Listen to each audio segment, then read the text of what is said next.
Người phụ nữ mà mẹ tôi lôi ra khỏi hố phân, váy của cô ấy ướt hết trong phân hôi thối.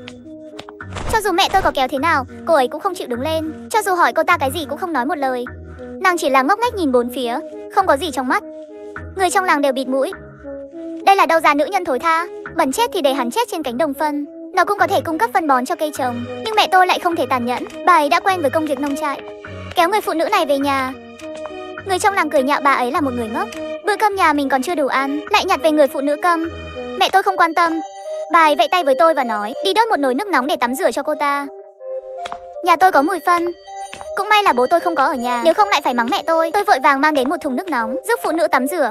Sau khi lau sạch bằng khăn tay, tôi mới phát hiện ra mắt của cô ấy sáng và đẹp như vậy, đẹp hơn nhiều so với góa phụ vương hấp dẫn nhất làng. Nhưng khi tôi giúp cô ấy cởi bỏ chiếc váy, tôi và mẹ tôi bị cô ấy dọa chết đứng. Chả trách cô ấy không chịu đứng lên, hóa ra bên dưới váy dài, cái dấu không phải là chân, mà là một con ốc hoa khổng lồ.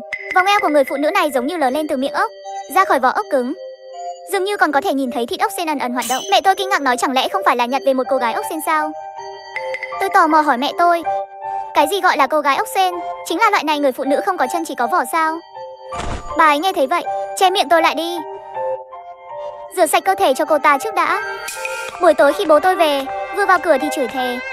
Nghe nói người phụ nữ bẩn thỉu mà cô nhặt về, tôi gần như không có tiền để mua rượu. Cô còn mang thêm một miệng ăn về nhà tôi. Ông ta giơ cánh tay lên và muốn tấn công ngay vào mặt mẹ tôi. Nhưng khi hắn quay đầu nhìn thấy cô gái, khuôn mặt xinh đẹp đó, trên mặt hiện lên sự gian ác xấu xa. Hắn nhấc quần lên, ánh sáng vàng trong mắt. Nữ nhân xinh đẹp như vậy nhặt thêm vài người về cũng được. Cô gái ốc sên dường như không hiểu ý tứ trong lời nói của cha tôi, vẫn ngồi ở bàn xem đồ ăn. Cha tôi vừa muốn chạm vào bên cạnh cô gái ốc sên, đã bị mẹ tôi ngăn lại. Ông đã quên gia huấn của làng rồi sao? Nghe được lời này, cha ta cuối cùng là không dám tiến thêm nữa. Hắn giận dữ vứt tay mẹ tôi đi, nói nữ nhân đẹp như vậy còn không làm ăn gì được. Thật xui xẻo. Buổi tối tôi đi ngủ ở phòng sau, nhìn thấy khuôn mặt già nua của bạn thật khó chịu. Mẹ tôi thở dài nhìn cô gái ốc sên. Bà ấy tự nhủ, cũng không biết đây là phúc hay họa. Mặc dù không biết mẹ ta nói tổ huấn là gì, nhưng mà xem ra cha ta hẳn là sinh không ra tâm tư sai lầm rồi. Nhưng không ngờ đêm đó, cô gái ốc sên tự mình trèo lên giường của bố tôi. Mẹ tôi thấy tất cả khi cô gái ngủ với bố tôi. Mẹ tôi cả người đều run rẩy.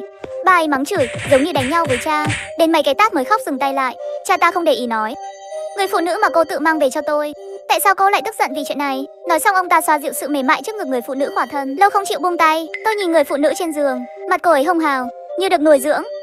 Thân dưới của cô ấy đều nằm trong chăn, cánh tay lộ ra ngoài mảnh mai và trắng trẻo, mà nước mắt như vậy nhìn cha ta, không có vẻ mặt ngốc nghếch của ngày hôm qua.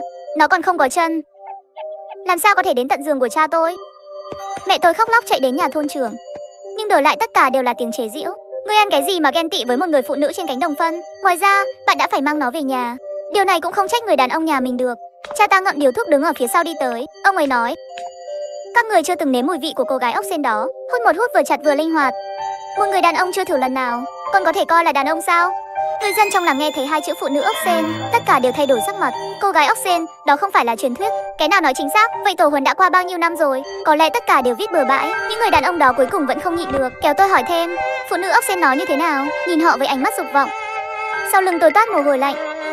Phụ nữ ốc sên thậm chí không có chân, làm thế nào cô ta có thể làm điều đó với một người đàn ông?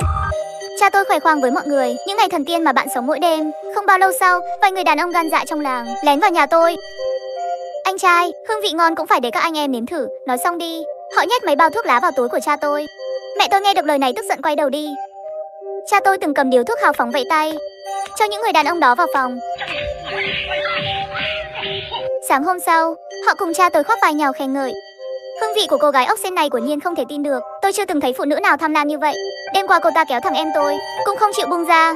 Nghe lời nói của đàn ông, mẹ ta hung hăng thấp giọng nói, mỗi người trong số các bạn đều là tội ác. Phụ nữ ốc sên cũng dám chạm vào, quên hết lời của tổ tiên rồi. Tôi không nhịn được hỏi mẹ, cô gái ốc sên này là ai vậy? Mẹ ta ánh mắt oán độc nhìn chằm chằm đám nam nhân kia nói ra, trên sách giáo huấn của làng có ghi, gặp được cô gái ốc sên khỏa thân thì tốt hơn là đừng động vào, nếu không sợ sẽ có chuyện xấu. Cha tôi nghe thấy vậy, hút một hơi thuốc lá nói tại sao không cúng giường? Không phải chúng ta đã cố gắng nuôi cô ấy cả đêm sao? Ha ha ha, nói xong đi. Đám đàn ông kia bỗng nhiên bật cười. Ngay lúc này, tôi hình như nghe thấy trong phòng cô gái ốc sên có tiếng cười. Kể từ khi cha tôi nói về lợi ích, rồi nảy ra ý nghĩ sai lầm. Ông ta mỗi đêm đều ngồi sổ mở cửa phòng cô gái ốc sên, đưa tay đòi tiền những người đàn ông đó. Vẫn là vợ nhà tôi tốt hơn, nhặt về một nữ nhân còn có thể kiếm tiền, sau này muốn uống bao nhiêu thì uống bấy nhiêu. Những người đàn ông trong làng giống như nghiện ngập, cả đêm khoan vào nhà tôi. Các cậu có ngửi thấy không? Thịt mềm của phụ nữ ốc sên có một mùi thơm. Phải, khi tôi ngửi thấy mùi đó, toàn thân tôi đều là sức mạnh. Điều kỳ lạ là cô gái ốc sên không bao giờ chống cự lại, hãy để những người đàn ông đó tự ý đung đưa. Nhưng mỗi ngày khi tôi đi giao đồ ăn, làm gì có thể ngửi thấy mùi thơm, rõ ràng là mùi tanh. Không chỉ vậy, tôi còn thấy vỏ ốc dưới thân cô ta càng ngày càng sáng màu, nhẹ nhàng chạm vào là bắt đầu lắc. Tôi sợ đến mức dừng lại ở chỗ cũ không dám nhúc nhích. Nhìn lên, cô gái ốc sên đang cười tươi nhìn tôi vội vàng sợ hãi chạy ra khỏi phòng cô ta. Tôi càng nghĩ càng sai, Len nói với mẹ tôi về chuyện này, chắc không phải là cô gái ốc sên muốn trả lại vỏ rồi sao? Khi tin tức này lan truyền trong làng, đám đàn ông đó đều vui sướng. Tôi đã ghét cái thứ cứng đó từ lâu rồi. Cho đến khi trả lại vỏ, chúng ta thoải mái biết bao, ha ha ha. Những người giàu trong làng đã sớm nhìn thấy cô gái ốc sên của nhà tôi không vừa mắt rồi. Những người này không dám nổi giận với đàn ông, tất cả đều đổ lỗi cho mẹ tôi. Họ nói một cách kỳ lạ, tất cả việc này là lỗi của cô, không chỉ nhặt được một con hồ ly cho người đàn ông của mình, cùng với việc bắt cóc tất cả những người đàn ông của gia đình chúng tôi.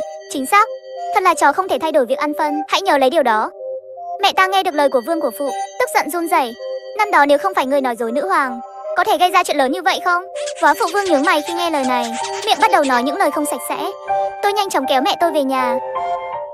Nếu không chúng ta đưa cô gái ốc sên này đi mẹ. Cô ta ở lại nhà chúng ta như vậy, con luôn cảm thấy trong lòng không thoải mái. Làm sao có thể dễ dàng như vậy? Đừng nói là toàn bộ đàn ông trong làng đều nhìn chằm chằm hắn, ngay cả trường làng cũng không muốn đuổi cô gái ốc sên đi. Tôi lẻn ra khỏi nhà vào ban đêm, đến đền thờ tổ tiên, cẩn thận lấy quyển tổ huấn kia ra. Bìa đã bị ố vàng rồi, không biết là thế hệ nào chuyển lại. Tôi cẩn thận tìm kiếm thông tin liên quan đến cô gái ốc sên, cho đến khi nhìn thấy hình ảnh một cô gái ốc sên quen thuộc, tôi mới dừng lại. Trong tổ huấn nói gặp phụ nữ ốc sên là may mắn, khi xuất hiện phải cho ăn thật tốt, nếu không làng sẽ gặp họa. Nhưng tôi nhìn vào hình ảnh phụ nữ ốc sên ở trên, càng nhìn càng cảm thấy có gì đó không ổn. Cô gái ốc sên sòng phúc trên tổ huấn, vỏ ốc dưới thân là màu trắng tinh khiết, nhưng cô gái nằm trên giường nhà tôi, vỏ ốc có màu sặc sỡ. Cho tôi đặt tổ huấn trở lại chỗ cũ, khi vội vàng chạy ra, lại thấy vương của phụ sách giỏ đang đi về phía la trường. Trong giỏ cô ta mang theo đổ đầy tiền giấy đốt cho người đã khuất. Tôi chỉ muốn đi theo cô ta, không ngờ mẹ tôi đột nhiên từ phía sau đi tới. Trời tối quá, con đang làm gì ở đây? Tôi chùn bước và nói không có gì, chỉ là nhớ lại về tổ huấn nói về cô gái ốc sên. Lại đây. Mẹ tôi thở dài. Bà ấy biết ngay tôi đang nói dối. Con đã biết tất cả. Tổ tiên luôn nói rằng hóa thân của Phước Lành là cô gái ốc sên, nhưng cái trong nhà chúng ta thì khác. Thân vỏ của cô ấy có màu sắc sặc sỡ. Sau đó mẹ tôi giống như nhớ ra cái gì đó, trong ánh mắt có thêm chút khổ sở. Là phúc hay là họa? Tất cả đều là nghiệp chướng, hãy để những người trong làng tự nhận lấy. Tôi gật đầu. Trên con đường bên cạnh, từ lâu đã không nhìn thấy bóng dáng của góa phụ vương. Vỏ dưới cô gái ốc sên càng ngày càng lỏng lẻo. Những người đàn ông trong làng bắt đầu không thể chờ đợi. Trả lại vỏ sớm hơn, chúng ta sẽ được hưởng phúc sớm hơn. Không được, chúng ta hãy xé vỏ ốc của cô ta ra đi. Hãy nghe những người đàn ông này, trong lòng tôi càng bất an hơn. Tôi thừa dịp ban ngày khi cha mẹ không có ở đây, lén vào phòng cô gái ốc sên. Cô ấy nằm trên giường không ngừng lăn lộn, dường như cũng muốn thoát ra khỏi vỏ ốc. Mùi hôi trong nhà ngày càng nặng. Tôi do dự hết lần này đến lần khác, hay là đi đến bên cô gái ốc sên. Xin lỗi, tôi phải cho cô đi. Cô cũng không muốn cả ngày bị đám nam nhân kia giày vào đúng không? Nhiều người luân phiên như vậy đến cả Ngọc Trình cũng chịu không nổi. Tôi sẽ đưa cô ra khỏi làng, cô hãy chạy đi. Nói xong tôi liền ôm cô gái ốc sên, đặt cô ấy lên xe đẩy gỗ. Tôi cẩn thận tránh dân làng phát hiện được, bọn họ sẽ chẳng bao giờ để tôi đưa cô gái này đi như vậy được. Không ngờ vừa đi qua cây châu chấu lớn, tôi đã gặp góa phụ vương. Cô ấy nhìn tôi và cô gái ốc sên. Cậu định đưa cô ấy đi đâu? Cháu muốn đưa cô gái ốc sên đi dạo quanh làng một chút. Vương của phụ liền đoán được 7-8 phần, đúng là cùng tính tình với mẹ cậu. Mau đi xuống sông đi. Không có ai ở đó. Hả? Tôi không ngờ một góa phụ xấu tính lại giúp tôi. Tôi vội vàng đẩy cô gái ốc sên đi về phía bờ sông. Trên đường tôi không ngừng nói, theo thói quen của làng chúng tôi, nên đưa bạn đến nơi có nước để sống. Như vậy tôi sẽ đặt cô bên bờ sông, sau đó cô hãy tự chạy đi. Nhưng tôi không ngờ, phía sau đột nhiên truyền đến tiếng la hét của người trong làng. Cha tôi tát tôi xuống đất. Đồ con cái, muốn đưa cô gái ốc sên đi đâu? Phía sau ông ấy là những người đàn ông trong làng, tất cả đều trừng mắt muốn ăn thịt tôi. Tôi đứng dậy, nắm lấy cha tôi, lâng tù nói, cha ơi, mọi người như vậy vi phạm tổ huấn là sẽ xảy ra chuyện. Hơn nữa cô gái ốc sên cô ta. Không đợi tôi nói xong, người trong làng không chịu nghe tôi nói. Con nít con nôi thì biết gì. Tại sao chúng ta không được làm gì cô gái ấy? Nếu không phải chúng ta ngửi mùi thơm bay ra ngoài, cảm thấy không ổn và đuổi theo, thật sự đã bị bạn hỏng việc tốt rồi. Mấy người đàn ông vội vàng nhảy nắm trên người phụ nữ ốc sên đang kêu la. Họ tranh nhau làm nhục cô gái, kéo vỏ ốc ấy ra đi. Tránh ra, hôm qua tôi không có chỗ, hôm nay đến lượt tôi.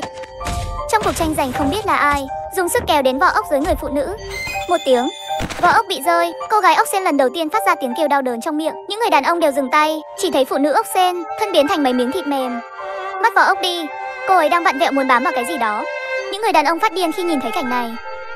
Từng người một bọn họ điên cuồng nhảy lên, trên mặt đầy nụ cười gian ác và thú tính. Mẹ tôi đuổi theo từ phía sau, che mắt tôi. Mau về nhà với tôi. Đây là đâu mà một đứa bé tội nghiệp của tôi phải chứng kiến những chuyện này. Tôi che mặt và về nhà với mẹ, nhưng bố tôi cả đêm không về. Khi những người thân của họ đi tìm đến bờ sông, bọn họ từng người một đều trần truồng nằm trên mặt đất, vẻ mặt thỏa mãn trên mặt còn chưa tan, trên người đầy mùi tanh, lâu rồi không tan. Trong xe đẩy bên cạnh, không còn nhìn thấy bóng người phụ nữ ốc sên nữa. Cô gái ốc sên mất tích. Những người đàn ông đó từ sáng đến tối thẫn thờ tìm phụ nữ ốc sên trên núi. Vợ trong nhà không ngăn được.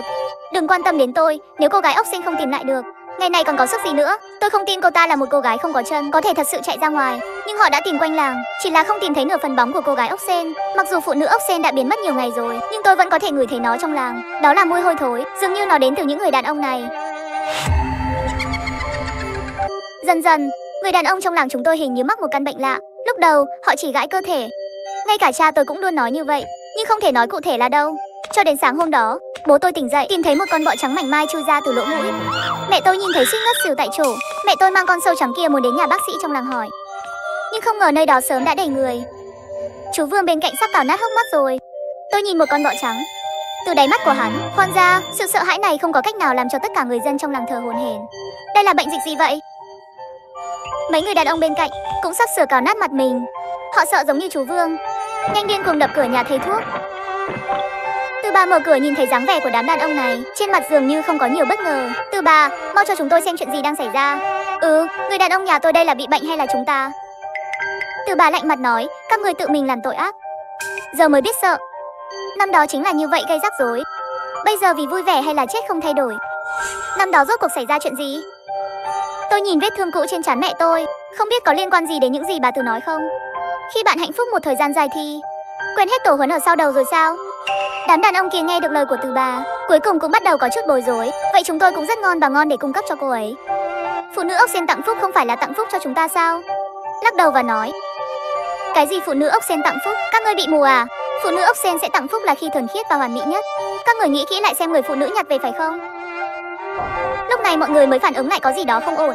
Đúng rồi, màu sắc của cô gái khỏa thân đó rất tươi sáng. Cái này không giống với những gì tổ huấn vẽ. Bà Từ sắc mặt tái mét nói, đây chỉ sợ là lúc trước người phụ nữ kia tìm về rồi.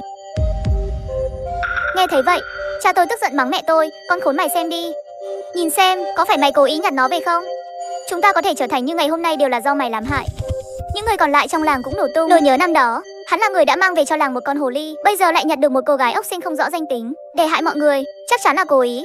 Mẹ tôi không tranh cãi, mắt bà ấy đỏ hoe, nhưng người trong làng lại không nói ra, đưa cô ta vào tù nước.